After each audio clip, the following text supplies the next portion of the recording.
ટીવાય B.Sc home science semester 5 paper number 6 nutrition અને fitness વિષય અંતર્ગત unit number 4 weight management. Weight management એટલે માનવ શરીરમાં ના વજનનું નિયંત્રણ કરવું. વિશ્વમાં થતા મૃત્યુના કારણોમાં મેદમયતા અને ઓવરવેઇટનો ક્રમ 5મો છે. લગભગ 2.8 મિલિયન પુખ્ત માણસો ઓવરવેઇટ અથવા ઓબેસિટીને કારણે મૃત્યુ પામે છે. ઓવરવેઇટને કારણે 44% ડાયાબિટીસ, 23% ઇસ્કેમિક હાર્ટ ડિસીઝ, 7 થી 14% જુદા જુદા પ્રકારના કેન્સર થવાની શક્યતાઓ ઉત્પન્ન થાય છે.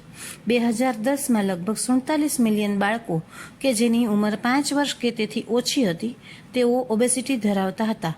પહેલાં વિકસિત દેશોમાં જ ઓબેસિટી અને ઓવરવેઇટના દર્દીઓ હતા, પરંતુ હવે વિકસી રહ્યા હોય તેવા દેશોમાં પણ તેનું પ્રમાણ જોવા મળે છે. વિકાસશીલ દેશોમાં 8 મિલિયન બાળકો, જ્યારે વિકસી રહેલા દેશોમાં 35 મિલિયન ઓવરવેઇટ અથવા ઓબેસિટી ધરાવે છે. શરીરમાં રહેલી 7 ધાતુઓમાં મેદ ચોથા ક્રમમાં આવે છે. સાધારણ રીતે દરેક વ્યક્તિના શરીરમાં 15% મેદ હોય છે. મેદ દરેક શરીરના અવયવોને પોતપોતાના સ્થાને ટકાવી રાખે છે અને પોતપોતાના સ્થાનથી ચલિત થતા અટકાવે છે. ખરેખર મેદ શરીરને કોમળ, સુંદર, ઘાટેલું, સુંવાળું અને મુલાયમ રાખે છે. મેદ શક્તિ સંચય કરનાર છે. જ્યારે જ્યારે શરીરને શક્તિની જરૂર પડે છે ત્યારે આ અનામત જથ્થો મેદ પૂરો પાડે છે. પરંતુ મેદમાં ઉત્તરોત્તર વૃદ્ધિ નોંધાયા કરે તો તે વૃદ્ધિયુક્ત મેદ આશીર્વાદને બદલે શાપરૂપ નીવડે છે, કેમ કે તેનાથી ઘણી મુશ્કેલીઓ આવે છે. જેમ કે મેદ વૃદ્ધિ થતાં શરીર કદરૂપું અને બેડોળ બને છે. ભારે શરીરને ચાલતા, કામ કરતા, દાદર ચડતા હાંફ ચડે છે, થાકી જવાય છે. અરે જમતા જમતા પણ તે પરસેવે રેબઝેબ થઈ જાય છે. ટૂંકમાં સ્થૂળ વ્યક્તિ ચપળતા અને સ્ફૂર્તિ ગુમાવી બેસે છે. જાડા માણસમાં શારીરિક શક્તિ અને ક્ષમતા જોઈએ તેટલા પ્રમાણમાં હોતી નથી.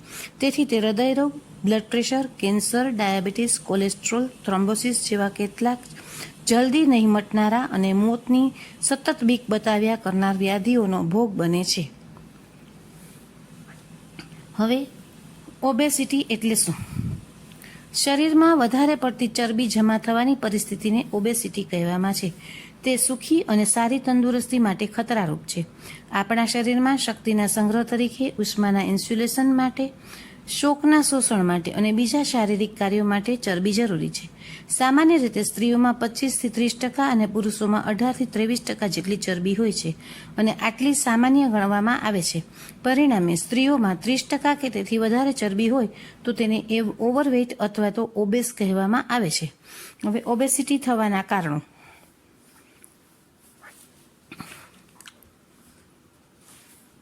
ઓબેસિટી થવાના કારણો ઘણા બધા છે, જે નીચે મુજબ છે. વધુ પડતો આહાર. વધુ પડતો આહાર એ મેદ વધવાનું પહેલું કારણ છે. યાદ રાખો કે આપણે પેટ ભરવાનું છે, જીભ નહીં. ભૂખ લાગે ત્યારે ખાવું, ખાવાનો વખત થયો માટે ખાવું એવું રાખવું નહીં. પેટના 4 ભાગ ગણી 2 ભાગ ખોરાક માટે, 1 ભાગ પાણી માટે અને 1 ભાગ હવા માટે ખાલી રાખવું. બીજું છે કબજિયાત. મેદસ્વી વ્યક્તિ સવારથી સાંજ સુધી કચરાપેટીની જેમ પેટમાં ખૂબ આચાર કુચર નાખતી રહે છે. આમ ગમે ત્યારે ગમે તેમ ખાવાથી મેદસ્વી વ્યક્તિ કબજિયાતનો ભોગ બને છે. પરિણામે પેટનો મેદ વધતું જાય છે. આમ બંધકોષ પણ મેદ વધારવામાં અગત્યનો ભાગ ભજવે છે. યાદ રાખો કે જેનો ઝાડો સાફ તેનો દાડો સારો, અને પેટ સાફ તો સર્વ દર્દ માફ, પરંતુ પેટ છાતીની બહાર તો સર્વ દર્દ વ્યાપ. ત્યાર પછી છે બેઠાડું જીવન. શરીરને સુખ આપનારી તમામ સુવિધાઓમાંથી મેદ વૃદ્ધિનો જન્મ થાય છે. આજે તો છાશવારે સ્કૂટર કે મોટરનો ઉપયોગ કરવામાં આવે છે. સારી આવક હોય કે ન હોય, આ જમાનામાં દરેક માનવીને વાહન વસાવવાનો શોખ લાગી જાય છે. આજે ઘરમાં કચરા પોતા કરવાનું કામ નોકરોની પાસે ગયું. ઘરઘંટીનું સ્થાન ઇલેક્ટ્રિક ઘંટીઓએ લીધું. આથી ઘંટીનો વ્યાયામ પણ ગયો. કૂવા, વાવ અને નદીનું સ્થાન નળે લીધું. આથી પાણી ભરવા માટે કોઈ શ્રમ કરવાનો રહ્યો નહીં. ટૂંકમાં ખાટલેથી પાટલે અને પાટલેથી ખાટલે એવા બેઠાડું જીવનને લીધે મેદમાં ઉત્તરોત્તર વૃદ્ધિ થવા લાગી. યાદ રાખો કે કટી પ્રદેશનો ઘેરાવો જેટલો પહોળો તેટલી જીવાદોરી ટૂંકી. ત્યાર પછી છે સ્વભાવ. જાડા માણસો મોટે ભાગે ફિકરની ફાંકી મારીને જીવન જીવતા હોય છે. કહેવાય છે કે આ જગમાં ખુશી જેવો કોઈ ખોરાક નથી. કાજી દુબલે ક્યું તો કહે સારે ગાંવ કી ફિકર. ટૂંકમાં ફિકરનું પ્રમાણ મેદસ્વીમાં ઘણું જ ઓછું હોય છે, આથી પણ તેઓ જાડા થતા હોય છે. વારસો. જેના મા બાપને મેદ હોય છે તેના બાળકો પણ મેદવાળા હોય છે. કૂવામાં હોય તો અવાડામાં આવે છે. આમ આ વારસો પણ મેદવૃદ્ધિમાં અગત્યનું પરિબળ છે. આહાર અને પાણીનો અતિ ઉપયોગ. જાડા માણસની ચરબી તેના અગ્નિને નિરંતર પ્રજ્વલિત કરે છે. આથી તેને વધુ ભૂખ લાગે છે અને વધારે ખાય છે. વધુ ખોરાકથી ચરબી વધે છે. આમ વધુ ખોરાક અને વધુ ચરબીનું વિષચક્ર ચાલ્યા જ કરે છે. વળી જાડા માણસને પાણી વધુ જોઈએ અને વધુ પાણી પીવાથી વધુ કફ થાય. કફ અને મેદના ગુણ સરખા છે, આથી મેદ વધે છે. ત્યાર પછી છે અંતઃસ્ત્રાવી ગ્રંથિઓ. આપણા શરીરમાં કેટલીક અંતઃસ્ત્રાવી ગ્રંથિઓ છે તો કેટલીક બાહ્યસ્ત્રાવી ગ્રંથિઓ છે. આમાં અંતઃસ્ત્રાવી ગ્રંથિઓના રસો સીધા લોહીના પ્રવાહમાં ઝરે છે. આ રસો જેટલા પ્રમાણમાં ઝરવા જોઈએ તેના કરતાં ઓછા કે વધુ પ્રમાણમાં ઝરે તો વ્યક્તિના શરીરમાં ઘણું કરીને મેદની વૃદ્ધિ થાય છે. જેમ કે થાઇરોઇડ ગ્રંથિ અથવા પ્રાણ ગ્રંથિ હેંડિયાની પાસે શ્વાસનળીની બંને બાજુએ આવેલી છે. જો આ ગ્રંથિનો રસ લોહીમાં જોઈતા પ્રમાણ કરતાં ઓછો ઝરે તો મોં, ગરદન અને ખભાના ભાગમાં અને ક્યારેક હાથ પગના કાંડામાં ચરબી જમા થાય છે. આ રોગને માઇક્સોડર્મા કહે છે. એડ્રિનલનો રસ વધારે વહે તો કેળ અને છાતીની આસપાસનો મેદનો વધારો થાય છે અને કશિંગ ડિસીઝ થાય છે. પિટ્યુટરી ગ્રંથિના સ્ત્રાવની ગરબડને લીધે આખા શરીરમાં મેદની વૃદ્ધિ થાય છે. થાઇરોઇડ ગ્રંથિના સ્ત્રાવની ગરબડને લીધે નરમ પોચો મેદ આખા શરીરમાં પથરાયેલો જોવા મળે છે. ચરક ભગવાને કહ્યું છે કે જે વ્યક્તિ ચિંતા વગરનું જીવે છે, સંયમ વગરનો વ્યવહાર કરે છે, ખાતી વખતે પાછો વાળીને જોતો નથી અને દિવસે ઊંઘે છે, તે ભૂંડ એટલે કે ડુક્કરની જેમ પુષ્ટ થાય છે.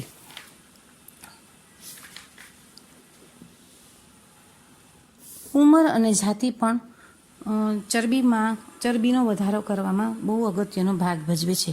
પોઝિટિવ એનર્જી બેલેન્સના કારણે કોઈપણ ઉંમરે અને કોઈપણ જાતિમાં વ્યક્તિને ઓબેસિટી થાય છે. સાંસ્કૃતિક અને સામાજિક પરિબળો પણ ઘણે અંશે ભાગ ભજવે છે. આપણી સમજ વ્યવસ્થા પ્રમાણે આહારમાં કેલેરીનું પ્રમાણ ખૂબ જ વધી જાય છે. દાખલા તરીકે હિન્દુઓમાં જન્માષ્ટમી, દિવાળી, હોળી વગેરે જેવા ધાર્મિક તહેવારો ઉપરાંત ઋતુઓ પ્રમાણે અને સામાજિક પ્રસંગો દરમિયાન ખૂબ જ વધારે કેલેરી ધરાવતા ઘી, તેલ અને મીઠાઈઓ ખાવાનો રિવાજ છે.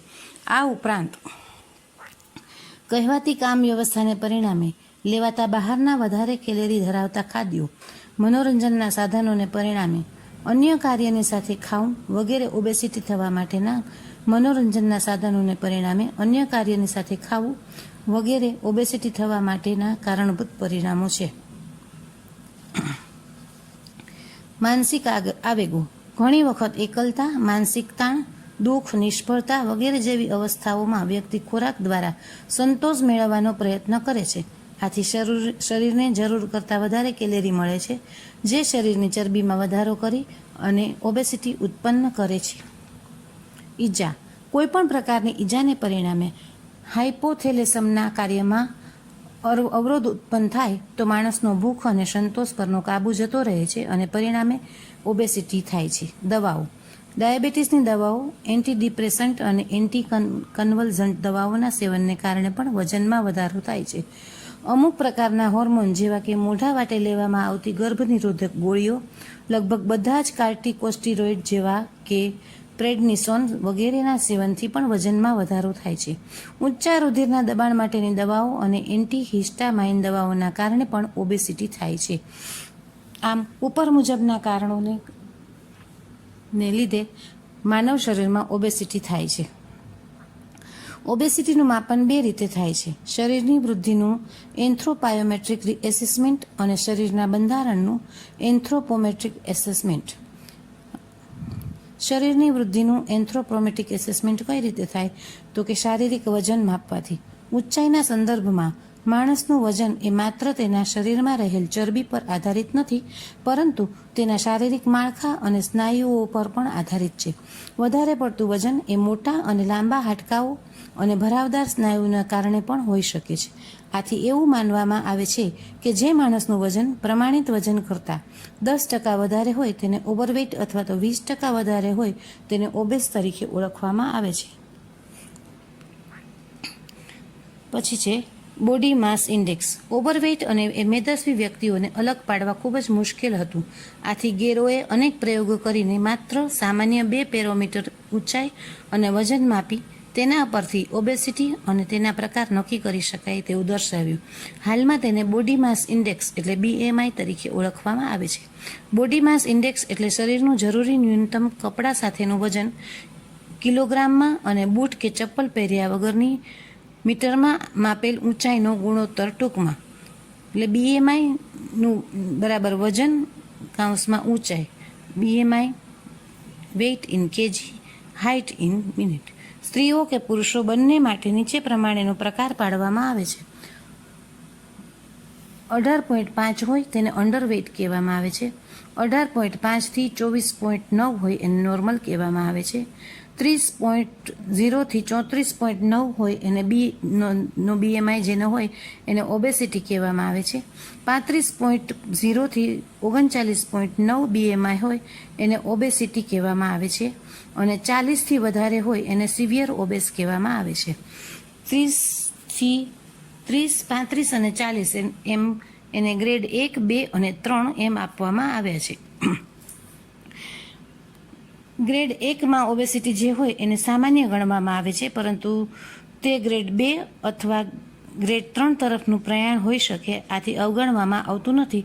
જ્યારે ગ્રેડ 2 અને ગ્રેડ 3ને તંદુરસ્તી માટે ખતરારૂપ ગણવામાં આવે છે. પોન્ડરલ ઇન્ડેક્સ. આ ઇન્ડેક્સમાં પણ ઊંચાઈ અને વજન માપવામાં આવે છે. આમાં ઊંચાઈ ઇંચમાં અને વજન પાઉન્ડમાં લેવામાં આવે છે.